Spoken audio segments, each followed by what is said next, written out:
Rickey, Smiley Morning Show in the studio. We got a beautiful face that you've been seeing on television for many seasons now. But we hear that's about to change. Formerly from Love and Hip Hop, ladies and gentlemen, the one, the only Erica Dixon. Yes, Erica. Yes. Welcome to the show. She's here. Thank you. How you feeling? I'm feeling good. Looking good. Thank you.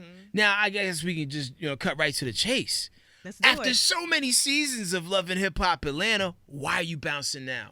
People got to understand it's a platform. I say it all the time. It's not a career. And I used it for, what it was. And I'm at a point in my life where I want to tell my story. I have creative control of what's put out there about me. And that ties into my children's book. Erica's going to tell you about Erica. So are you going to have anything about Scrappy in the book? Who? In a children's book, Gary? Well, I mean, he was once a child. Maybe she could say something. Maybe Scrappy was a She child. said, who is that? Who is that? Well, I mean, there's Enlighten the me. rapper, there's the fictional dog that used to hang out with Scooby-Doo. There's multiple Scrappies we could be talking about here, especially for a Right. children's book. I'm not clear on who you guys are speaking of. That's understood. I mean, but She made that clear. That's an interesting curveball to take, though. To go from, what you said is a platform, like a television show, which a lot of people watch, to writing a children's book at a time where print media is dying, it's a gamble. A gamble that could pay off, or you might be on the season after next of Love and Hip Hop Atlanta. Or do you feel like you're completely done? I'm going to say this. I'm not completely done with reality. I am still in front of the camera. Okay. Hint, side note. But as I stated before, I have complete creative control of what's being told about me. It's me telling my story, and that's the book. Belle is the main character, and I'm the voice of Belle. So I get to tell my story from beginning to the end. And this is leading up to the tell-all book, where I will tell all. Make sure you get that. From the beginning to the end, from starting the reality to ending the reality, the truth will prevail. Wow. So, Erica, you saying you can talk about Mama D? Mama who? She don't know I'm none just of the playing. people, honey. Yes, I'm going to talk about the crazies. Yeah. And Erica, I love you. I love you personally, and I love you from the show because I've always, you and I always communicate when we see one Yes, another. we 'Cause I do. always say that you're a pretty girl. Oh, thank And you. you was almost a little bit too pretty for Love and Hip Hop, but anyway, You got to look a certain way to be on it. You Well, right. You right. Never mind. You right. Now that I think about it, you are absolutely right. I mean, thank you. the ratchetness and all that stuff, but you always kept it classy. Yeah. And that's what I liked about you on the show. And I have a daughter. I don't tell her, do as I say.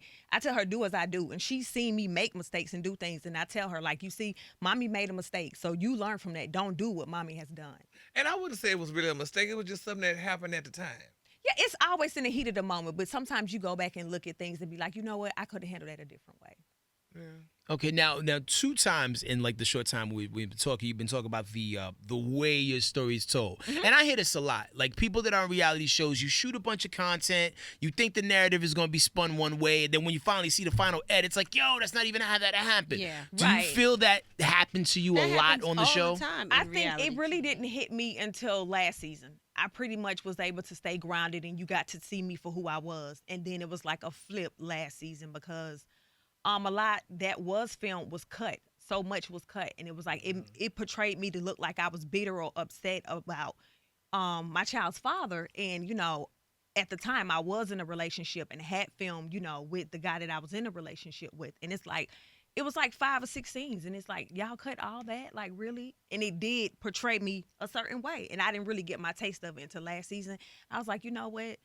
Okay, I know you got to take the good, the bad, and the ugly, but some stuff I'm just not cool with.